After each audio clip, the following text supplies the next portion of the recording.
अगली इम्प्योरिटी है एल्कली। तो एल्कली के होने से चूने में क्या प्रभाव पड़ता है देखते हैं इसको। तो अगर प्योर लाइम में इसके उपस्थित होने से क्या होगा कि इसकी क्वालिटी घट जाएगी।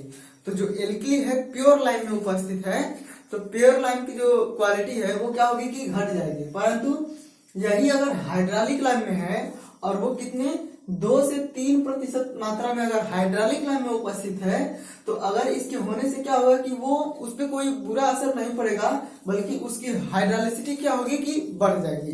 तो देखिए यहाँ पे एल्कली अगर है हाइड्रोलिक लाइम में 2 से 3%, तो इसकी हाइड्रोलिसिटी क्या हो रही है कि बढ़ रही है। ठीक है, उसे हाइड्रोलिसिटी क्या कर रहा है, प्रदान कर रहा है। तो ये जितने भी सारे इम्प्योरिटी थी हम देखेंगे जब सीमेंट पढ़ेंगे तो उनमें क्या होगा कि इनको एक कंपोजिशन, एक अनुपात के रूप में इन्हें मिलाया जाएगा और वही क्या करेंगे कि सीमेंट को स्ट्रेंथ प्रदान करेंगे और इनके जो अनुपात हैं उनको कम या ज्यादा करने से क्या होगा कि हमें अलग अलग जो है तरह के क्या होंगे सीमेंट हमें प्राप्त होंगे। तो इन चीज को हम सीमेंट पढ़ेंगे तो वहां पे देखेंगे कि इनका सीमेंट में क्या क्या कार्य है।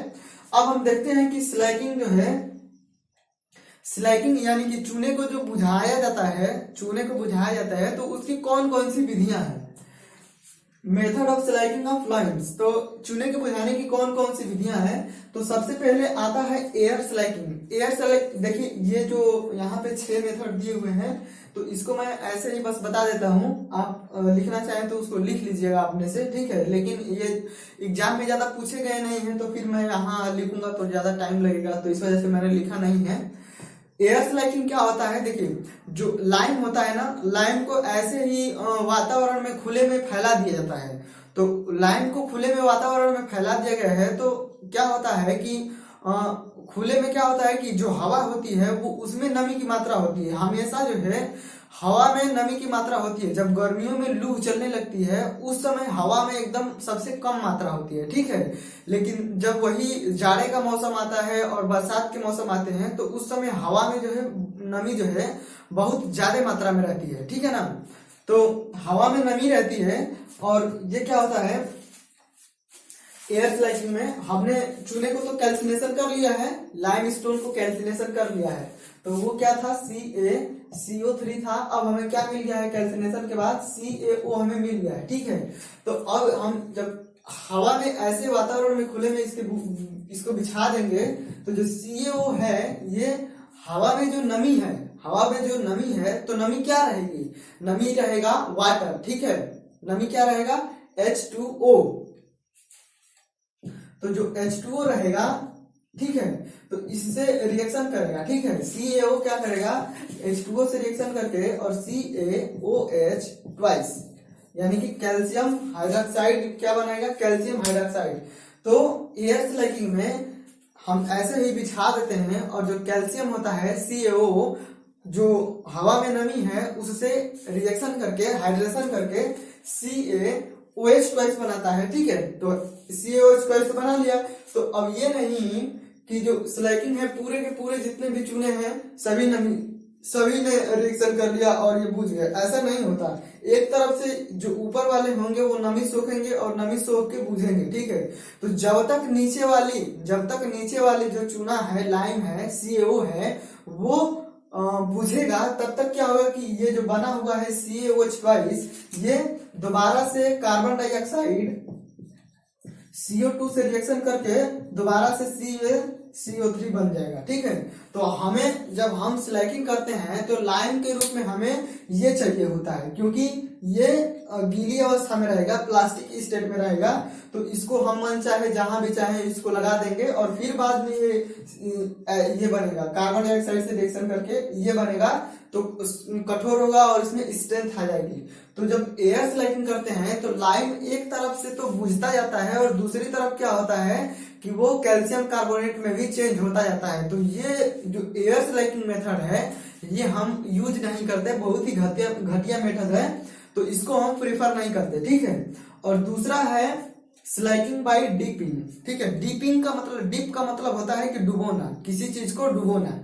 तो स्लैगिंग बाय डिपिंग या डिपिंग स्लैगिंग मेथड जो है ये हम फीवली हाइड्रोलिक लाइन के लिए यूज करते हैं। ठीक है, मैं बस यहाँ पे फीवली लिखा हूँ, आप लोग फीवली हाइड्रोलिक लाइन लिख लीजिएगा।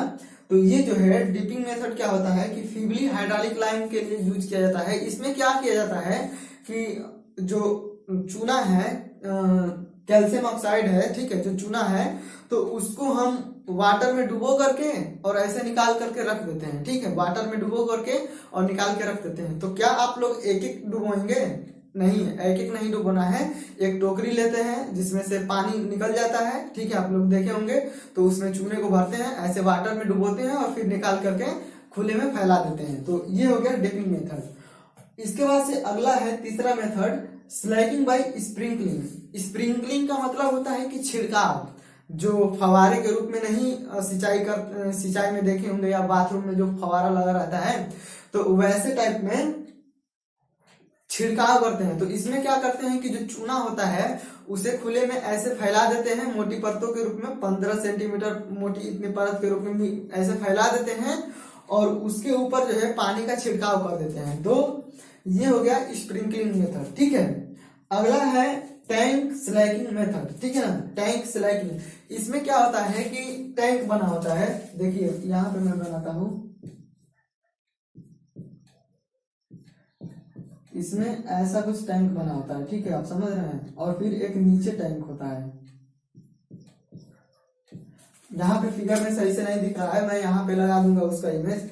तो उस टैंक में क्या होता है कि एक टैंक जो होता है, जैसे यहाँ पे समझिए, एक टैंक होता है कि ऊपर होता है, ठीक है, और दूसरा टैंक यहाँ पे ग्राउंड लेवल के होता है, उसका जो भाग होता है वो नीचे होता है। ठीक है ना, एक टैंक ऊपर है और दूसरा टैंक क्या है कि जस्ट इसके नीचे है, वो ग्राउंड लेवल पे है और ये ऊपर है। तो कैसे रहेगा, तो उसको मैं लगा दूंगा, तो आप देख लेना। तो ऊपर वाले टैंक में क्या करते हैं कि जो चूना होता है उसमें डाल देते हैं और उसमें वाटर भी भरा होता है। ठीक है, तो उस टैंक में वाटर भरा होता है, उसी में चूने को ले जा करके डाल देते हैं। अब चूना क्या होता है कि उसमें क्या होता है, बूझता है। ठीक है, जब वो बूझ जाता है तो नीचे एक होल होता है, उस होल को खोल देते हैं। तो जो बूझा हुआ चूना है वो नीचे वाले टैंक में क्या होता है कि आ जाता है, तो हम उसका जो है यूज कर लेते हैं। तो ये हो गया टैंक स्लैकिंग मेथड। अब अगला है कि हाइड्रेटर मशीन द्वारा स्लैकिंग करते हैं। ठीक है, तो एक मशीन होती है, उसके द्वारा जो है इसकी स्लैकिंग करते हैं, ये आप देख लीजिएगा। और अगला है प्रेशर स्लैकिंग। तो प्रेशर स्लैकिंग जो है मैग्नीशिया लाइम के लिए हम यूज करते हैं। प्रेशर स्लैकिंग जो होता है वो हम मैग्नीशिया लाइम के लिए यूज करते हैं, इसलिए क्योंकि जो मैग्नीशिया लाइम है वो जल्दी बुझता नहीं है। ठीक है, तो उसको हम प्रेशर से जो नमी है, वाटर है, उसके द्वारा हम उसे बुझाने की कोशिश करते हैं। तो प्रेशर स्लैकिंग जो है मैग्नीशिया लाइन के लिए यूज किया जाता है। अब डेड बर्न्ट लाइन क्या होता है, इसको देख लेते हैं हम लोग। डेड बर्न्ट लाइन, तो डेड से मतलब है कि मर गया है। ठीक है ना, क्या है कि वो मर गया है। कैल्सिनेशन के दौरान जो चूना अधिक जल जाता है या निष्क्रिय हो जाता है उसे डेड बर्न्ट लाइन कहते हैं। तो जब हम कैल्सिनेशन करते हैं तो ऐसा तो नहीं है कि जब हम उसको जला रहे हैं तो सभी एकदम परफेक्टली हमको मिलेगा, जितना हमको जलाना है उतना ही मिलेगा, ऐसा नहीं है। जब हम जलाएंगे तो ज्यादातर क्या होंगे, ज्यादातर जो मात्रा होगी लगभग 80% या 75% या जो भी मात्रा होगी वो हमें जो चाहिए था वो मिलेगा। लेकिन थोड़ी जो मात्रा होगी वो क्या होगी कि जल गया रहेगा, और थोड़ी मात्रा होगी कि वो पूरी तरीके से पका ही नहीं रहेगा, मतलब कि उसका पूरी तरीके से कैल्सिनेशन हुआ ही नहीं रहेगा। ठीक है ना, आप चाहे कोई सा भी यूज कर लें ऐसा जरूर होगा। आपको थोड़ी बहुत मात्रा में जो है बहुत एकदम या तो एकदम जल के खराब हो गया है या तो पूरी तरीके से जला ही नहीं है, तो ये चीजें प्राप्त होती हैं। तो डेड बर्न्ट वही लाइन है कि क्या होता है कि वो जल करके और निष्क्रिय हो जाता है, पूरी तरीके से जल जाता है, अब वो कोई काम का नहीं रह जाता। अगला है under burnt line. Under burnt का मतलब वही है कि पूरी तरीके से जला नहीं होगा। कैल्शियम के दौरान जिसका पूर्ण रूप से कैल्सिनेशन नहीं हो पाता है उसे अंडर बर्न्ट लाइन कहते हैं। पूर्ण रूप से कैल्सिनेशन का ये मतलब है कि जो CaCO3 था, CO3 था वो पूरी तरीके से CO में नहीं बदला है। ठीक है ना, इसमें से जो कुछ लाइम स्टोन था वो इसी रूप में क्या है कि इसी रूप में रह गया है, तो इसे हम बोलते हैं कि अंडर बर्न्ट लाइन। अगला है free line. Free line, line के स्लैकिंग के दौरान जो पार्ट ठीक तरीके से नहीं बुझ पाता है उसे फ्री लाइम कहते हैं। तो देखिए फ्री लाइम क्या है कि जब हम स्लैगिंग करेंगे, जब हम उसे बुझाएंगे, वाटर डालेंगे उस पे, तो क्या होता है कि पूरी तरीके से कुछ जो है बुझ नहीं पाता है, कुछ जो है कैल्शियम ऑक्साइड होता है वो पूरी तरीके से वाटर से रिएक्शन नहीं कर पाता और वो वैसे ही रह जाता है। हालांकि जब हम सीमेंट पढ़ेंगे तो उसमें भी देखेंगे कि जब पूरी तरीके से सीमेंट बन के तैयार हो जाती है फिर भी उसमें फ्री लाइम रहता है, फिर भी उसमें क्या होता है कि कैल्शियम CaO फ्री अवस्था में फिर भी रहता है जब पूरी तरीके से सीमेंट बन जाती है फिर भी। और हम क्या कर रहे हैं, जब बुझा रहे हैं, जब चूने की स्लैगिंग कर रहे हैं तो CaO जो है वो H2O से रिएक्शन करके CaOH ट्वाइस हमें ये प्राप्त होता है, ठीक है। और यहाँ पे H2O रहेगा, कुछ रहेगा 15.6 कैलोरी यहाँ पे रहेगा कुछ।